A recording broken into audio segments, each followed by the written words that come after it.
Hello, Internet. Welcome back to another episode of Eric's Corner with the word to the not so wise.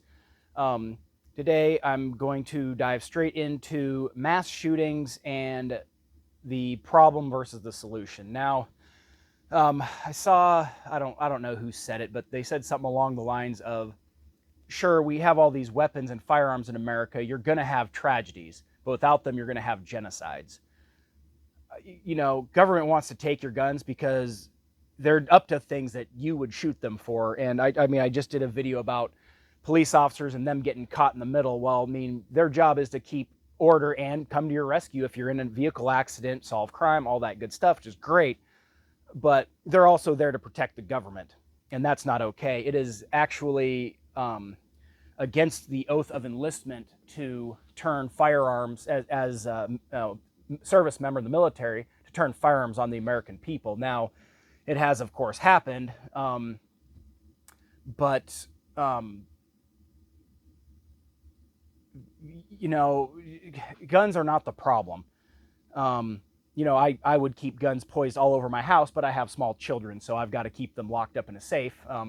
That one's unloaded, and the kids are never out here. I'm on the back side of my shop. It's not in the house. Um, I think, well, I know we have a severe mental health crisis in this country. We are very over medicated. These medications that a doctor is giving people, it's just if the people that can prescribe these things um, need to specialize in mental health and in psychology. You're just getting these prescriptions from just a regular general doctor, and that's just not okay. And it's what's happening is people are going off these medications, and it's making them snap. I don't know why on earth so many people are choosing to go after schools full of children and stuff, but so I mean, it's a really bad mental health crisis. I'm not saying that depression isn't a thing. I'm not saying ADD and all these things aren't a thing. What I'm saying is just because you have a bloody nose doesn't mean you have Ebola virus. I'm very unsure. Oh, you're sad sometimes. Oh, you need to be medicated. It's like, well, it's human. It's human to be sad. It's human to have anxiety and worry about things that may or may not ever happen. Well, me worrying about things that may not ever happen is put me very much so in the right place, the right time a few times, just thinking, what would I do in an emergency here? It's a lot of what I have rattling through my noodle. I saved a girl from drowning once who cold cocked herself cliff diving. I've been first on the scene of a fatal car wreck.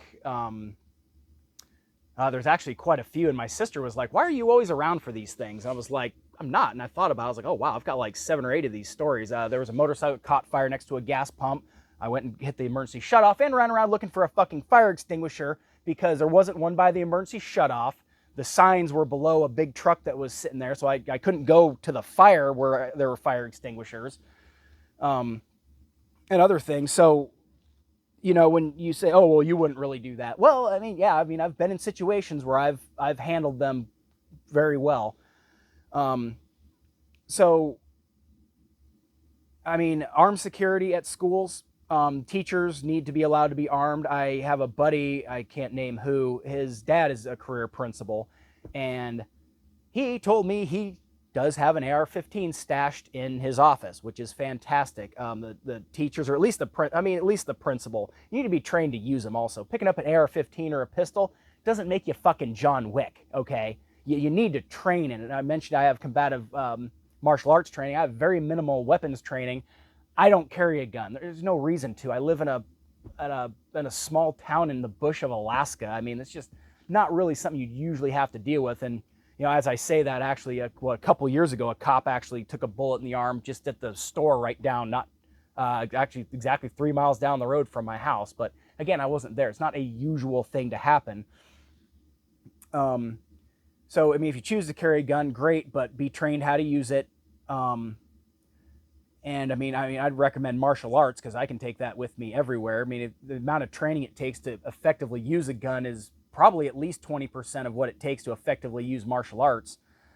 So, yeah, I mean, armed security at schools, something. I don't know why nothing keeps changing. Nothing seems to get updated or upgraded or Oh, another school shooting. Oh, okay, I guess we just won't do anything to be proactive. We'll just be reactive every time. Oh, just take law-abiding citizens' guns. Oh, every time. You know, like old Hillary Clinton, you know, oh, never miss the opportunity to exploit a tragedy for your own gain. You know, that's basically her template for everything. And, you know, I'm gonna bash on them a lot. So if you ever find me dead from a suicide with 2 bullet wounds to the back of the head, I did not kill myself. My brakes work. My vehicle didn't fail on me. You know, I'm very well armed, very well trained to defend myself. So if something happens to me, there's something going on. So find out, get my phone and find out what's on there that I found out about Hillary. I mean, it's just not normal for 50 people that had incriminating dirt on you to just kill themselves. You know, just every single time, like clockwork. So, so yeah, so that's my real quick 2 cents on our gun problem, which is not the problem. You know, work on mental health. I mean, make sure you're not surrounded by total assholes at work. I mean, quit your job, go do something else. I mean, something I don't really like, and I'm going to talk about, that's going to be another video, health coverage. We need a better system that the government is not involved in, because we can do better, but they need not be involved. You can't just quit your job because now you don't have health coverage, and that is absolutely horrible that an employer pays, you know, my employer, I think, pays around $3 an hour for my health coverage. I think, or all my benefits. So, I mean, he's paying, you know, $500 a month for my whole family or whatever. But if I buy my own plan, it's $1,000 a month. And if the insurance company pays the hospital, it's, you know, $1,000. But if I pay for it without insurance, it's 12 grand. Well, how does that make any sense? You know, they're all in bed together. So, yeah, I mean, if you're thinking about hurting yourself or somebody else, man, for the love of God, get help. You know, don't take it out on other people, and especially people's children. My God, I mean,